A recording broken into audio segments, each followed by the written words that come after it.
기록은 당신 편이 아닙니다. 이건 지워지지 않은 이야기입니다. 그날의 기록.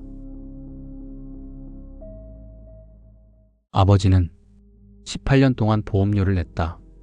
매달 빠짐없이 통장에는 늘 같은 날짜에 같은 금액이 빠져나갔다.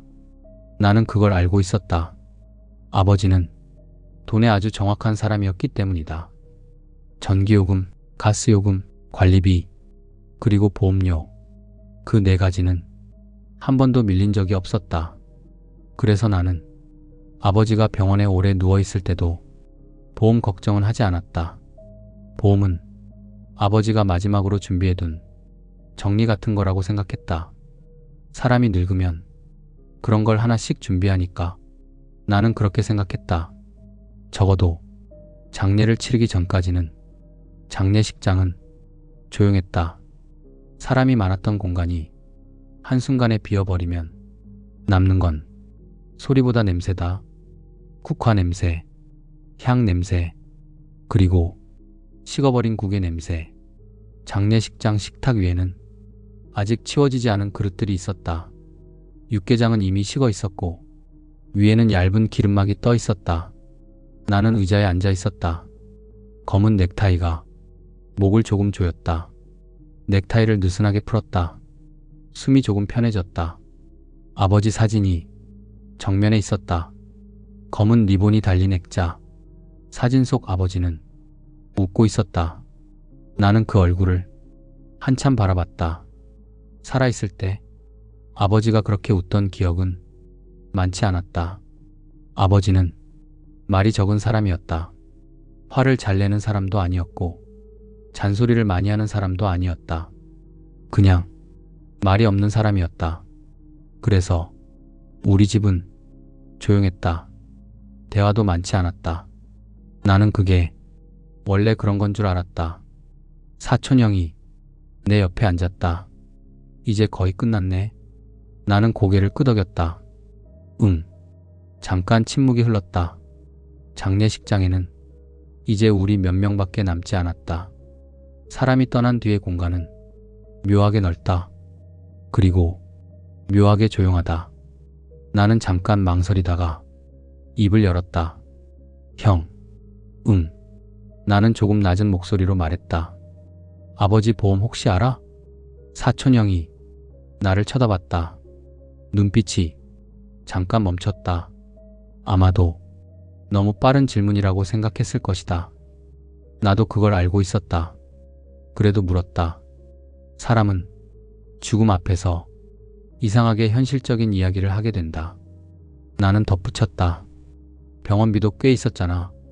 사촌 형이 한숨을 쉬었다. 나는 잘 몰라. 나는 고개를 끄덕였다. 사실 누가 알겠는가? 보험이라는 건 보통 본인만 알기 마련이다. 나는 다시 아버지 사진을 바라봤다. 사진 속 아버지는 여전히 웃고 있었다. 나는 속으로 생각했다. 아버지도 보험 하나쯤은 들어놓으셨겠지. 사람이 살다 보면 그런 준비 하나쯤은 하니까. 장례가 끝난 지 이틀 뒤였다. 나는 보험회사 상담실에 앉아 있었다. 상담실은 지나치게 밝았다. 형광등이 천장에 가득 붙어 있었고 하얀 빛이 책상 위 서류들을 차갑게 비추고 있었다. 직원이 모니터를 보고 있었다. 키보드를 두드리는 소리가 아주 또렷하게 들렸다. 딱, 딱, 딱. 조용한 상담실에서는 작은 소리도 크게 들린다. 나는 손에 들고 있던 보험 증서를 내려다봤다. 종이가 조금 구겨져 있었다. 아버지 이름이 거기에 적혀 있었다. 김정수. 나는 그 이름을 가만히 바라봤다. 직원이 말했다. 보험 계약 확인됐습니다. 나는 고개를 들었다. 직원이 말을 이어갔다. 다만 그 말이 이상하게 길게 느껴졌다. 나는 물었다. 네?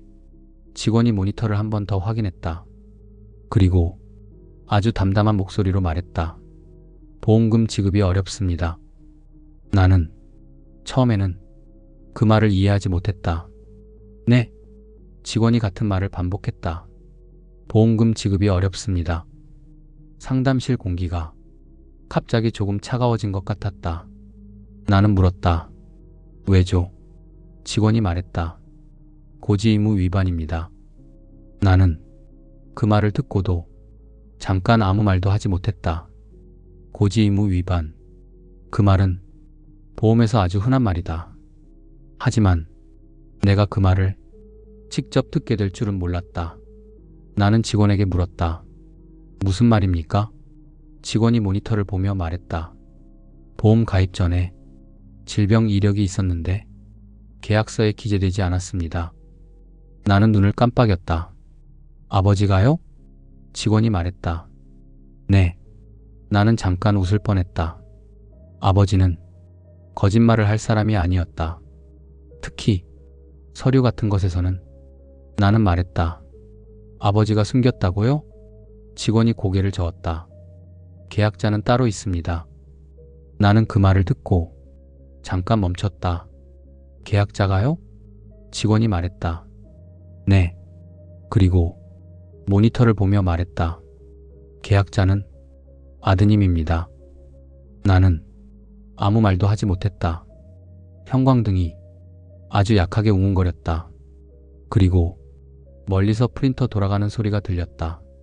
사각, 사각, 종이가 기계 안에서 돌아가는 소리였다. 나는 그 소리를 듣고 있었다. 그리고 조금씩 기억이 떠올랐다. 18년 전 아버지와 함께 보험 설계사를 만났던 날, 18년 전이었다. 그때 아버지는 지금보다 훨씬 건강했고 나는 아직 결혼도 하지 않았던 시기였다. 겨울이 막 끝나가던 때였다. 공기는 차가웠지만 햇빛은 밝았다. 아버지가 나에게 말했다. 시간 되냐?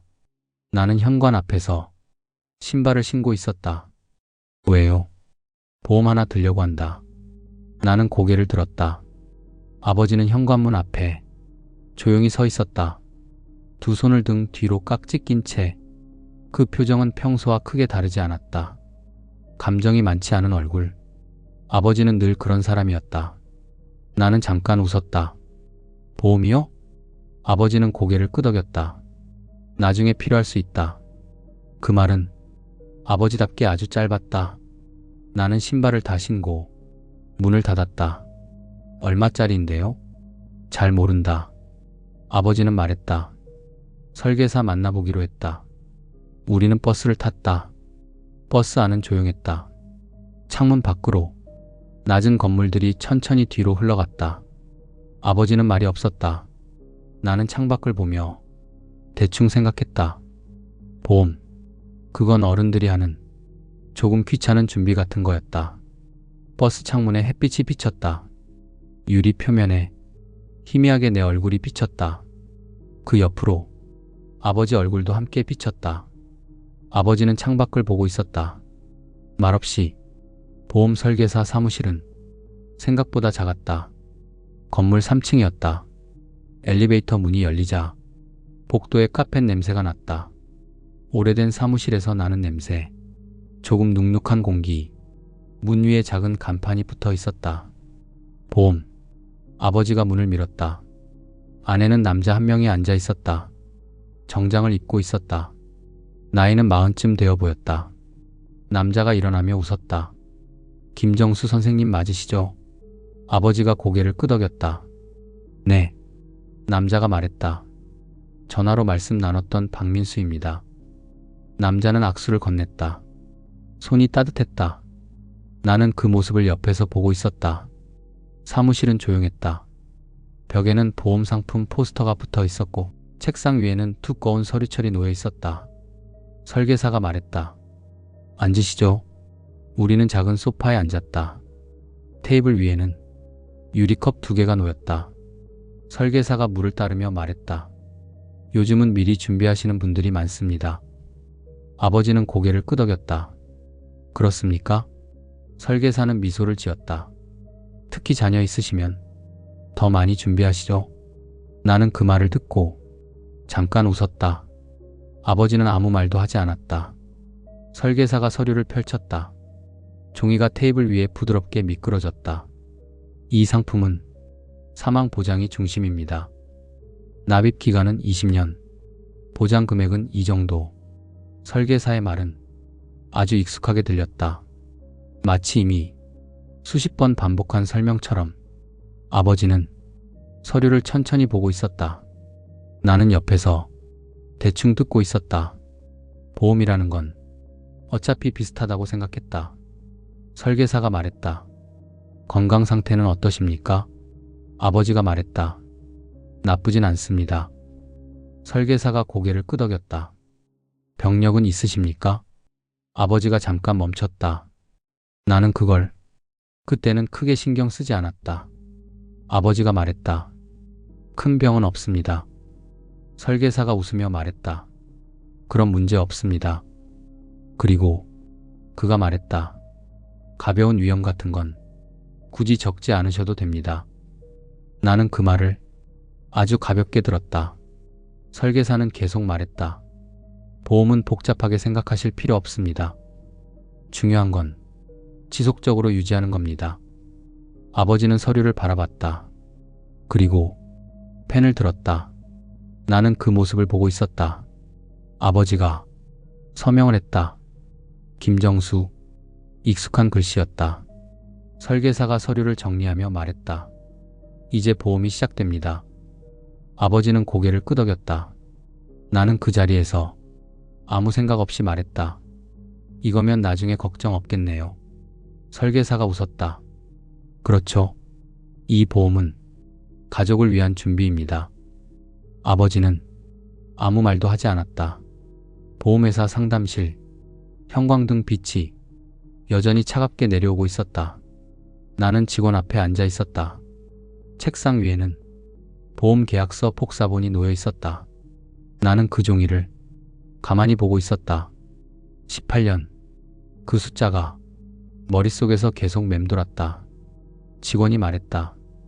당시 계약서를 보면 질병고지 항목이 비어 있습니다. 나는 고개를 들었다. 그게 문제라는 겁니까?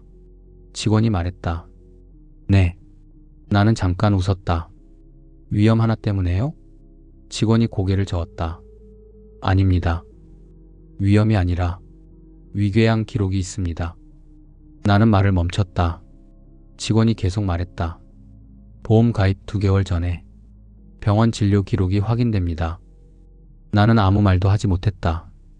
내 머릿속에는 18년 전 그 사무실이 떠올랐다. 설계사의 말, 가벼운 위험 같은 건 굳이 적지 않으셔도 됩니다. 나는 직원에게 말했다. 설계사가 그렇게 말했습니다. 직원이 나를 바라봤다. 잠깐 침묵이 흘렀다. 그리고 직원이 말했다. 그 부분은 확인하기 어렵습니다. 나는 아무 말도 하지 않았다. 형광등이 아주 약하게 웅웅거렸다. 나는 계약서를 천천히 접었다. 그리고 아버지 얼굴이 떠올랐다. 서류 위에 조용히 펜을 올려놓던 모습. 그리고 그날 집으로 돌아오던 버스 안. 창문 밖을 보던 아버지. 나는 갑자기 한 가지 기억이 떠올랐다. 버스에서 내리기 직전 아버지가 아주 작은 목소리로 말했던 것. 보험은 사람 믿고 하는 거다. 나는 그 말을 그때는 대수롭지 않게 들었다. 하지만 지금 생각하면 아버지는 그 말을 할 때 창밖이 아니라 나를 보고 있었다. 나는 보험회사에서 나와 한동안 건물 앞에 서 있었다. 해는 아직 남아 있었지만 빛이 조금씩 기울고 있었다. 유리 외벽에 비친 내 얼굴은 생각보다 더 지쳐 보였다. 사람들은 평소처럼 지나갔다. 누군가는 이어폰을 꽂고 있었고 누군가는 전화를 받으며 빠르게 걸어갔다. 세상은 늘 그렇다. 누군가의 일이 끝나는 날에도 다른 누군가의 하루는 아무 일 없었다는 듯 흘러간다. 나는 주머니에 손을 넣었다가 다시 뺐다. 손끝이 차가웠다. 계약서 복사본이 서류 봉투 안에서 바스락거렸다. 그 소리가 이상하게도 크게 들렸다. 아버지는 18년 동안 보험료를 냈다. 한 달도 빠지지 않고 그런데 보험금은 없었다. 그 사실보다 더 견디기 힘들었던 건 그 보험을 들게 만든 장면 속에 내가 있었다는 사실이었다. 나는 차에 올라탔다. 시동을 걸지 않았다. 핸들 위에 두 손을 올려둔 채 한동안 가만히 앉아 있었다. 앞 유리 너머로 늦은 오후에 햇빛이 흘러들었다. 차 안은 조용했다. 잠깐 뒤 휴대폰을 꺼냈다. 연락처를 뒤졌다. 오래된 번호 하나가 여전히 저장돼 있었다. 박민수. 18년 전 그 사무실에서 따뜻한 손으로 악수를 건네던 사람. 나는 번호를 눌렀다. 신호음이 울렸다. 한 번, 두 번, 세 번. 그리고 여자 목소리가 받았다. 네, 보험입니다. 나는 잠깐 멈췄다. 박민수 팀장님 계십니까? 상대가 물었다. 어떤 일로요? 나는 짧게 대답했다. 예전에 보험 가입했던 고객인데 확인할 게 있어서요. 잠깐의 정적. 키보드 두드리는 소리가 전화기 너머에서 들렸다. 그리고 여자가 말했다. 박민수 팀장님은 3년 전에 퇴사하셨습니다. 나는 눈을 감았다. 연락할 방법은 없습니까? 죄송합니다. 개인 연락처는 안내가 어렵습니다. 나는 짧게 고맙다고 말하고 전화를 끊었다. 그 순간 정말 이상한 기분이 들었다. 누군가는 설계만 하고 사라졌고, 누군가는 18년을 납부했고, 누군가는 죽었다. 그런데 남아있는 건 결국 기록뿐이었다. 기록, 계약서, 통장, 진료 내역, 그리고 설명되지 않는 침묵. 나는 시동을 걸었다. 그리고 집이 아니라 아버지 동네 병원 쪽으로 차를 돌렸다. 보험회사에서 받은 말만으로는 끝낼 수가 없었다. 고지의무 위반. 그 차갑고 짧은 네 글자 뒤에 정말로 어떤 하루들이 있었는지 나는 알고 싶었다. 아니, 알아야만 했다. 아버지가 다니던 내과는 오래된 병원이었다. 건물 외벽은 조금 바랬고 현관문 손잡이는 수많은 손이 스쳐 지나간 자국으로 윤이 나 있었다.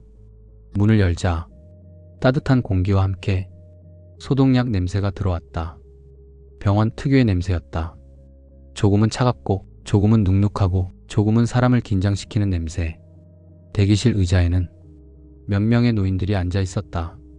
텔레비전에서는 난 뉴스가 나오고 있었지만 아무도 제대로 보고 있지 않았다. 나는 접수대 앞으로 갔다. 직원은 중년 여성이었다. 나는 말했다. 김정수 환자 진료 기록 때문에 왔습니다. 아들입니다. 직원이 내 얼굴을 잠깐 보더니 조심스럽게 물었다. 돌아가신 분 맞으시죠? 나는 고개를 끄덕였다. 직원은 말없이 고개를 숙였다. 그 짧은 동작이 이상하게도 위로처럼 느껴졌다. 무엇을 확인하실 건가요? 나는 숨을 한번 고르고 말했다. 18년 전쯤 위 관련 진료 기록이 있는지 확인하고 싶습니다. 직원이 나를 바라봤다. 그 눈빛에는 조금의 피곤함과 조금의 익숙함이 섞여 있었다. 가족들이 병원 기록을 찾는 일은 아마 흔할 것이다. 직원은 컴퓨터를 켰다. 키보드 두드리는 소리가 규칙적으로 이어졌다. 딱, 딱, 딱. 나는 그 소리를 듣고 있었다. 잠시 후 직원이 고개를 들었다. 있습니다. 나는 모간이 마르는 걸 느꼈다. 정확히는 위염으로 오셨다가 추가 검사에서 궤양 진단 받으셨네요. 나는 조용히 물었다. 심했습니까? 직원은 말했다. 입원까지 할 정도는 아니었지만 치료는 분명히 받으셨습니다. 나는 아무 말도 하지 못했다. 직원이 말했다. 그때 한동안 약 드셨네요. 그리고 프린터를 향해 손을 뻗었다. 사각, 사각. 종이가 기계 안에서 돌아가는 소리가 났다. 그 소리를 듣는 동안 나는 18년 전 아버지 얼굴을 떠올렸다. 그때 아버지는 정말 별거 아니라는 듯이 말했다. 속이 좀 쓰리다. 그게 다였다. 그 말이 위궤양이었다. 그게 보험금 영원이 되는 시작이었다. 직원이 출력한 기록을 건넸다. 나는 종이를 받아들었다. 진단명, 처방 내역, 재진 날짜, 잉크로 찍힌 활자들은 너무 또렷했다. 기록은 늘 그렇다. 사람의 고통을 간단하고 정확하게 적는다. 나는 종이를 바라보다가 작게 물었다. 이때 아버지가 많이 힘들어했습니까? 직원이 생각하듯 눈을 움직였다. 그때 혼자 오셨던 것 같은데요? 나는 고개를 들었다. 혼자요? 네. 항상 조용하셨던 분이라 기억나요. 잠깐 침묵이 흘렀다. 그리고 직원이 덧붙였다. 근데 그때 한 번은 누가 같이 왔던 것 같기도 해요. 나는 심장이 아주 조금 빨라지는 걸 느꼈다. 누구요? 직원은 고개를 살짝 저었다. 정확히는 기억 안 납니다. 아드님은 아니셨어요. 나는 아무 말도 하지 않았다. 아들이 아니었다. 그 말은 이제 여러 방향으로 뻗어나갈 수 있었다. 나는 조심스럽게 물었다. 혹시 여자였습니까? 직원은 잠깐 생각하다가 말했다. 글쎄요, 그럴 수도 있고요. 오래돼서 확실하진 않아요. 확실한 건 없었다. 기록은 있는데 사람의 얼굴은 흐려져 있다. 나는 고맙다고 말하고 병원을 나왔다. 바깥 공기는 조금 더 차가워져 있었다. 해가 거의 떨어지고 있었다. 차에 타자 대시보드 위로 저녁빛이 얇게 깔렸다. 나는 병원 기록을 조수석에 올려두었다. 그리고 아버지 집으로 갔다. 아버지 집 문을 여는 순간 오래된 공기의 냄새가 났다. 사람이 떠난 집은 어디선가 시간이 멈춘 냄새가 난다. 오래된 나무 냄새, 묵은 이불 냄새, 먼지 냄새, 그리고 살아있던 사람의 흔적이 아직 벽에 남아있는 냄새. 나는 신발을 벗고 들어섰다. 집은 조용했다. 너무 조용해서 내 발소리조차 낯설게 들렸다. 거실 한쪽에는 아버지가 앉던 자리가 있었다. 낡은 리클라이너, 팔걸이 부분의 천이 손때로 조금 반들거렸다. 그 의자를 보는 순간 가슴이 아주 짧게 조여왔다. 나는 천천히 안방으로 들어갔다. 서랍장이 있었다. 오래된 나무 서랍. 손잡이를 잡아당기자 서랍이 뻑뻑하게 열렸다. 안에는 고무줄로 묶인 통장, 약봉투, 영수증, 보증서 같은 종이들이 가지런하게 들어있었다. 나는 그걸 하나씩 꺼내기 시작했다. 종이가 손끝에 닿을 때마다 마른 감촉이 느껴졌다. 약봉투에는 병원 이름이 적혀 있었다. 처방 날짜들이 보였다. 나는 그 봉투들을 넘기다가 작은 수첩 하나를 발견했다. 검은색 비닐 커버가 씌워진 손바닥만 한 수첩. 수첩을 펼치자 아버지 글씨가 나왔다. 작고 단정한 글씨. 날짜, 지출, 전화번호, 그리고 아주 짧은 메모들. 나는 천천히 페이지를 넘겼다. 쓱, 쓱. 종이 넘기는 소리가 방 안에서 작게 울렸다. 그러다 한 페이지에서 손이 멈췄다. 보험료 납부 날짜가 적혀 있었다. 옆에는 짧게 이렇게 적혀 있었다. 민수 씨 말대로 유지. 나는 그 문장을 오래 봤다. 민수 씨, 박민수, 보험 설계사.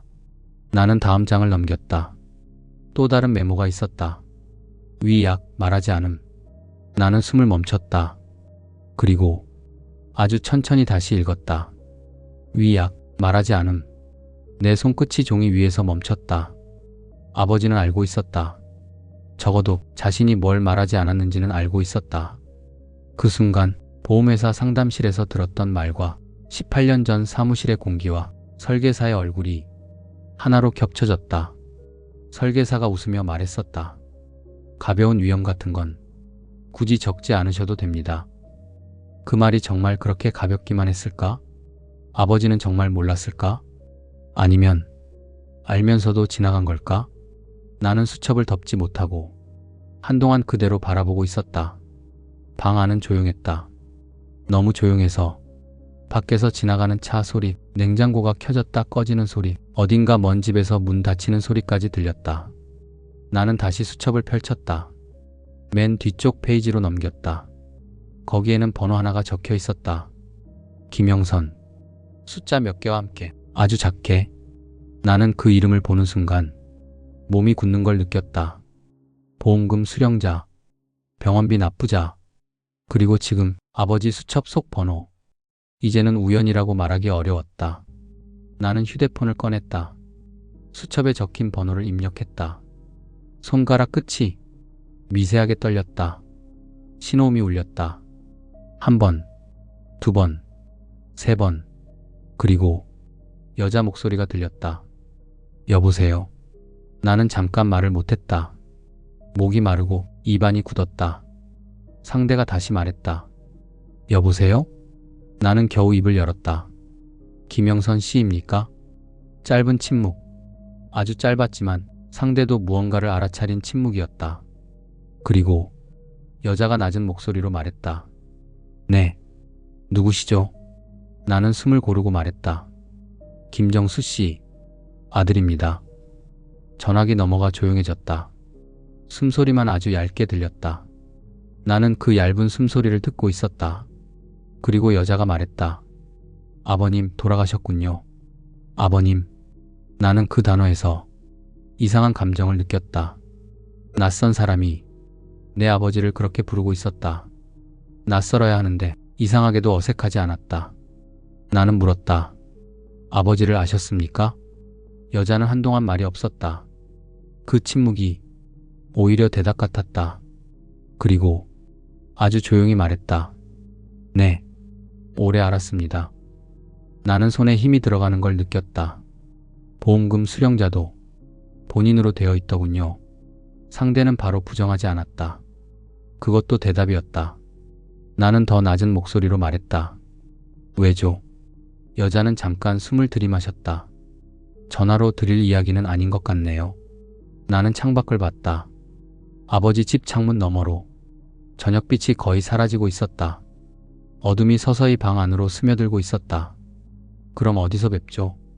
여자가 말했다. 아버님 병원 뒤편에 작은 식당이 있습니다. 내일 오후에 괜찮으시면. 나는 짧게 대답했다. 알겠습니다. 전화를 끊고 나서도 한동안 휴대폰을 내려놓지 못했다. 손 안에 남은 미세한 열기, 화면이 꺼진 뒤의 검은 반사, 내 얼굴. 나는 그 검은 화면 속 내 얼굴을 바라봤다. 그리고 처음으로 이 이야기가 내가 생각한 것보다 훨씬 오래전부터 시작된 일이라는 걸 느꼈다. 보험금은 결과였다. 그 이전에 더 많은 날들이 있었을 것이다. 더 많은 말들이, 더 많은 침묵들이, 더 많은 선택들이. 나는 수첩을 다시 펼쳤다. 페이지 한 귀퉁이에 아버지 글씨가 하나 더 있었다. 아주 짧게, 사람은 끝까지 남는다. 나는 그 문장을 오래 봤다. 보험은 남지 않았다. 돈도 남지 않았다. 기록은 남았고 사람은 끝까지 남는다고 아버지는 적어두었다. 그날 밤 나는 아버지 집에서 나오지 않았다. 거실 스탠드 하나만 켰다. 노란빛이 식탁 위와 서랍장 앞만 비추고 있었다. 나는 병원 기록과 보험 계약서와 수첩을 나란히 놓았다. 세 장의 시간이 식탁 위에 펼쳐져 있었다. 18년 전 계약, 몇 달 전 병원비 납부, 그리고 지금 보험금 영원. 나는 한참 동안 그걸 바라봤다. 밖에서는 바람 소리가 났다. 창틀이 아주 약하게 울렸다. 나는 그 소리를 들으며 내일 만나게 될 여자 김영선을 생각했다. 아버지가 왜 그 사람에게 보험금을 남겼는지, 아버지가 왜 그 사람 번호를 수첩에 적어두었는지, 그리고 아버지가 왜 위약 말하지 않음이라고 스스로 적어두었는지, 그 모든 질문이 한꺼번에 밀려왔다. 하지만 이상하게도 나는 지금 조금 다른 질문을 하고 있었다. 아버지는 정말 속은 걸까? 아니면 알면서도 그 보험을 계속 낸 걸까? 그리고 만약 알면서도 계속 냈다면 아버지는 그 긴 시간 동안 무엇을 믿고 있었던 걸까? 그 밤은 길었다. 너무 길어서 시계 초침 소리까지 들렸다. 나는 거의 새벽이 다 되어서야 식탁 위 서류를 정리했다. 수첩은 맨 위에 두었다. 그리고 아주 천천히 손바닥으로 표지를 쓸었다. 차가운 비닐감이 느껴졌다. 내일이 오면 나는 아마 아버지에 대해 내가 모르는 이야기를 처음 듣게 될 거였다. 그리고 직감했다. 그 이야기를 듣고 나면 보험금이 영원이라는 사실보다 더 견디기 어려운 것이 남게 될 거라고. 그 직감은 이상할 만큼 정확했다. 다음날 오후 나는 아버지가 입원해 있던 병원 뒤편 식당으로 갔다. 식당은 오래된 곳이었다. 간판색은 많이 발해 있었고 유리문 아래쪽에는 세월이 긁어놓은 잔흔들이 남아 있었다. 문을 열자 멸치 육수 냄새와 끓는 국 냄새가 동시에 올라왔다. 점심시간이 조금 지난 뒤라 식당 안은 비교적 한산했다. 구석자리 하나에 여자가 먼저 와 앉아 있었다. 나는 그 여자를 보자마자 잠깐 멈췄다. 50대 후반쯤 되어 보였다. 찢지 않은 회색 니트, 단정하게 묶은 머리, 그리고 지나치게 조용한 표정. 아주 특별해 보이는 사람은 아니었다. 오히려 너무 평범해서 더 오래 눈이 갔다. 저 사람이 아버지 보험금 수령자였다. 저 사람이 아버지 병원비를 대신 낸 사람이었다. 그리고 저 사람을 나는 전혀 몰랐다. 여자가 먼저 일어났다. 오셨네요. 나는 짧게 고개를 숙였다. 김영선 씨 맞으시죠? 여자가 고개를 끄덕였다. 나는 마주 앉았다. 테이블 위에는 물컵 2개가 놓여 있었다. 컵 표면에 맺힌 물방울이 천천히 아래로 흘러내렸다. 잠깐 아무 말도 하지 않았다.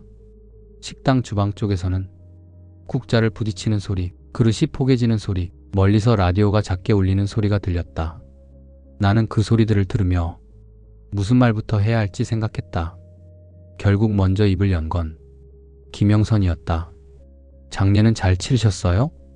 그 말이 이상하게 들렸다. 아주 가까운 사람처럼 들리지도 않았고 아주 먼 사람처럼 들리지도 않았다. 나는 대답했다. 네. 그리고 곧바로 물었다. 아버지를 어떻게 아셨습니까? 여자는 내 얼굴을 잠깐 보더니 시선을 조금 내렸다. 손가락 끝으로 물컵 가장자리를 천천히 문질렀다. 처음에는 병원에서 알게 됐어요. 나는 아무 말도 하지 않았다. 여자가 말했다. 정확히는 병원 원무과에서 일했습니다. 몇 년 전까지요. 나는 눈을 깜빡였다. 병원. 그래서 병원비 기록에 이름이 있었던 거였다. 여자가 말을 이었다. 아버님은 자주 미납이 있었어요. 큰 금액은 아니었지만 계속 밀리면 곤란해지는 경우가 있거든요. 나는 그녀 얼굴을 보았다. 그녀는 담담하게 말하고 있었지만 말끝마다 아주 얇은 피로가 붙어 있었다. 처음에는 그냥 업무였어요. 서류 설명해드리고 미납 안내하고 납부 날짜 다시 잡아드리고. 근데 어느 날 보니까 병원비보다 약값이 더 문제더라고요. 나는 조용히 물었다.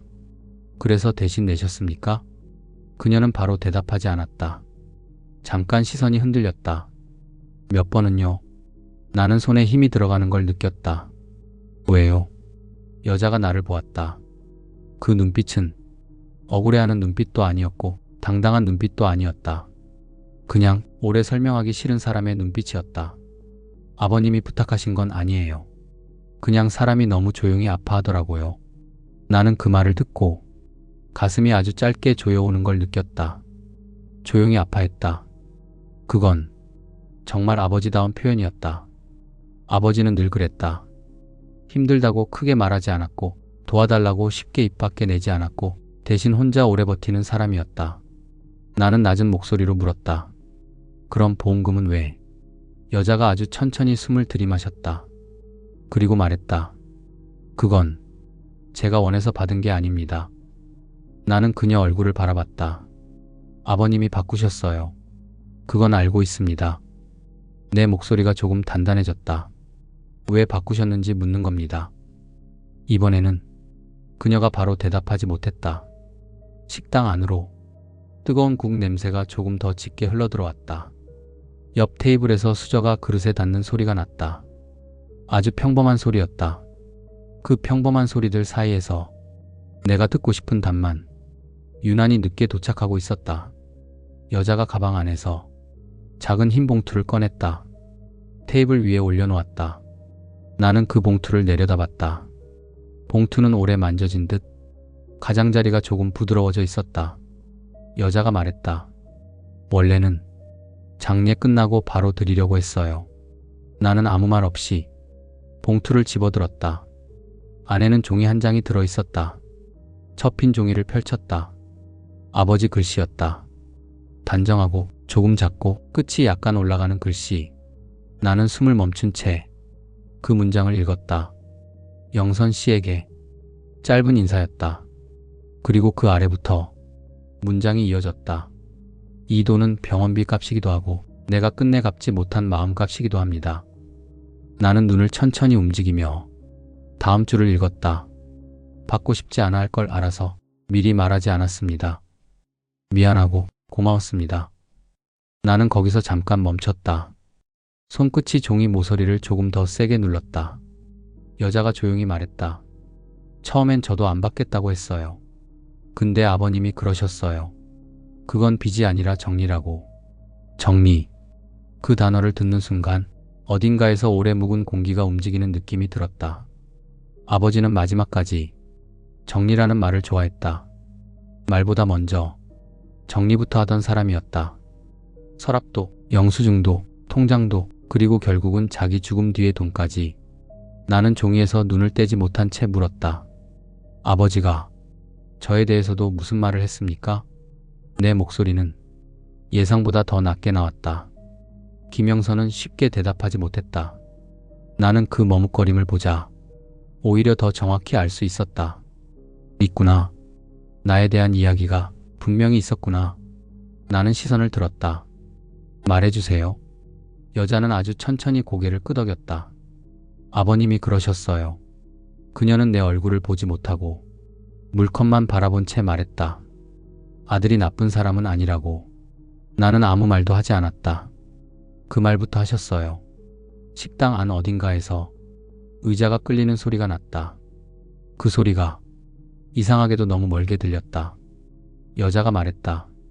근데 돈 얘기가 나오면 사람 얼굴이 달라지는걸? 너무 많이 봤다고 하셨어요. 나는 손을 천천히 움켜쥐었다. 그 말은 이미 한번 들어본 말 같았다. 녹음 파일 속 아버지 목소리, 병실 창가, 내가 던졌던 말, 보험 하나는 남겨놓으셨겠지. 여자가 말을 이었다. 아드님이 병실에서 하신 말씀, 아버님이 기억하고 계셨어요. 나는 눈을 감았다가 다시 떴다. 여자는 아주 조용히 하지만 분명하게 말했다. 그날 이후로 수익자 변경 서류를 준비하셨어요. 나는 그 말을 듣고도 한동안 반응하지 못했다. 머리로는 이해했는데 가슴 쪽은 따라오지 못했다. 병실에서 내가 했던 말 한마디, 그 말이 보험 수익자를 바꿨다. 아니, 정확히는 아버지 마음속 무언가를 바꿨다. 여자가 말했다. 미워해서 그러신 건 아니었어요. 나는 낮게 웃었다. 웃음이라기보다는 숨이 빠지는 소리에 가까웠다. 그건 아버지가 직접 말씀하셨어요. 여자가 말했다. 아들은 그냥 아들로 남게 하고 싶다고. 나는 그 문장을 듣는 순간 입안이 마르는 걸 느꼈다. 아들로 남게 하고 싶다. 그 말은 이상했다. 따뜻한 말처럼 들리는데 한편으로는 아주 차갑게 느껴졌다. 돈으로 얽힌 사람이 아니라 그냥 아들. 그러기 위해서 보험금에서 내 이름을 지웠다. 나는 봉투 안을 다시 뒤졌다. 편지 아래에 작은 영수증 몇 장이 더 들어있었다. 병원비 납부 영수증, 약값 영수증, 모두 김영선 이름으로 결제된 것들이었다. 금액은 크지 않았다. 아주 큰 돈은 아니었다. 그런데 그게 오히려 더 아팠다. 큰 돈이었다면 차라리 덜 부끄러웠을지도 모른다. 이건 아주 작은 돈들이었다. 몇만 원, 십몇만 원. 그런 돈을 아버지는 혼자 끌어안고 있었다. 나는 뭐 하고 있었나? 나는 장례식장에서 보험부터 생각했다. 병실에서는 보험 하나쯤은 남겨놓으셨겠지 하고 말했다. 그리고 지금 여기 앉아서야 아버지가 마지막에 누구에게 비쳤는지 무엇을 정리하고 싶었는지 듣고 있었다. 나는 한참 동안 말을 하지 못했다.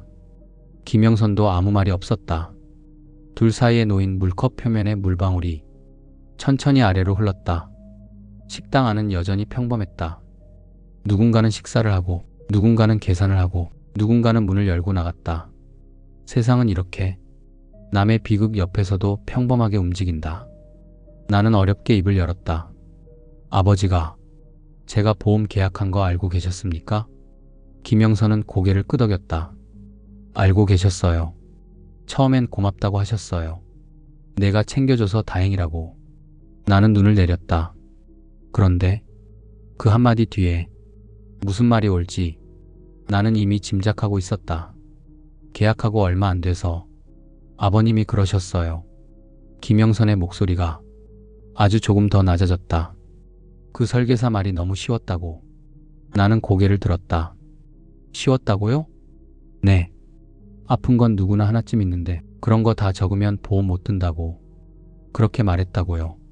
나는 한 손으로 이마를 짚었다. 기억이 났다. 그 사무실, 작은 소파, 유리컵, 서류철, 그리고 웃으면서 말하던 설계사, 가벼운 위험 같은 건 굳이 적지 않으셔도 됩니다. 그때 그 말은 너무 가볍게 지나갔다. 가벼워서 의심조차 못했다. 나는 물었다. 아버지는 그걸 알고도 계속 납부하셨습니까? 김영선은 이번에도 바로 대답하지 않았다. 그리고 아주 천천히 말했다. 아버님이 그러셨어요.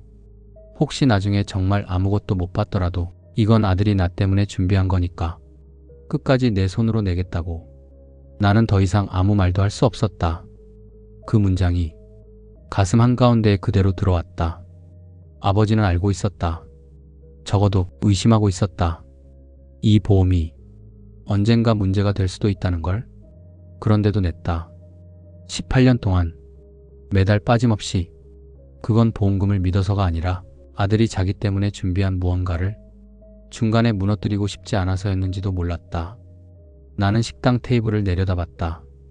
나무 무늬 사이사이에 오래 닦인 자국이 남아 있었다. 내 손은 그 위에 가만히 놓여 있었다. 손끝이 차가웠다. 김영선이 봉투를 내 쪽으로 조금 더 밀었다. 이건 제가 갖고 있을 이유가 없습니다. 나는 그녀를 쳐다봤다. 무슨 말입니까? 그녀가 말했다. 보험금 지급이 안 되면 수익자도 아무 의미가 없잖아요. 나는 그제야 한 가지를 깨달았다.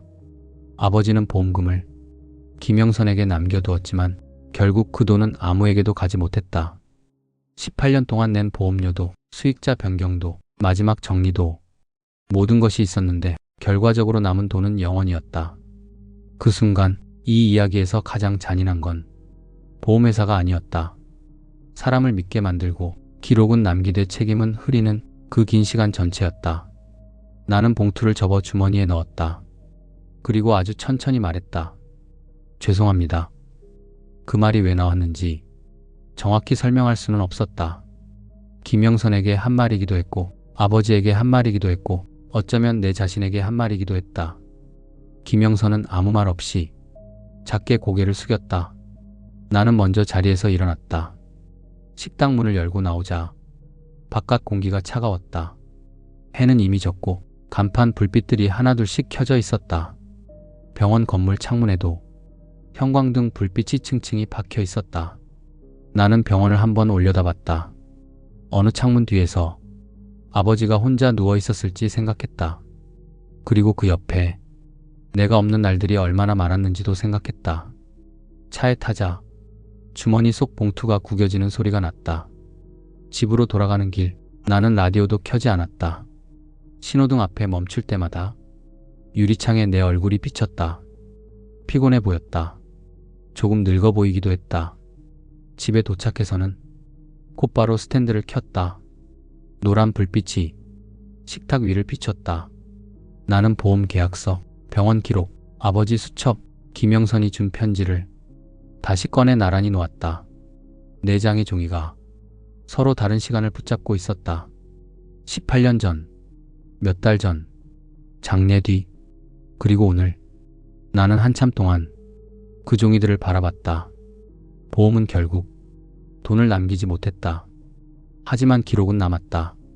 아버지가 어떤 말을 들었는지, 무엇을 의심했는지, 누구에게 미안해했는지, 마지막까지 무엇을 정리하려 했는지 그 모든 게 종이 위에 남아 있었다. 나는 아버지 수첩을 마지막으로 펼쳤다. 맨 끝 페이지, 그 짧은 문장을 다시 봤다. 사람은 끝까지 남는다. 나는 손끝으로 그 문장을 천천히 쓸었다. 잉크는 마른 지 오래였지만 이상하게도 아직 따뜻한 것처럼 느껴졌다. 그리고 그제야 알았다.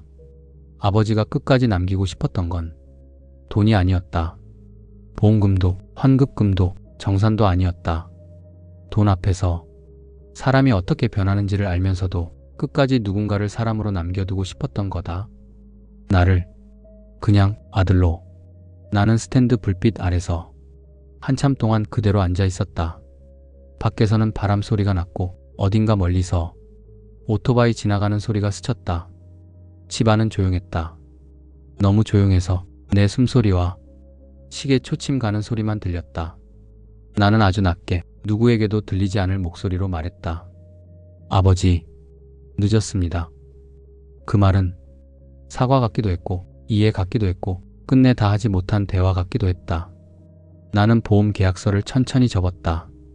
그리고 서랍 안에 넣었다.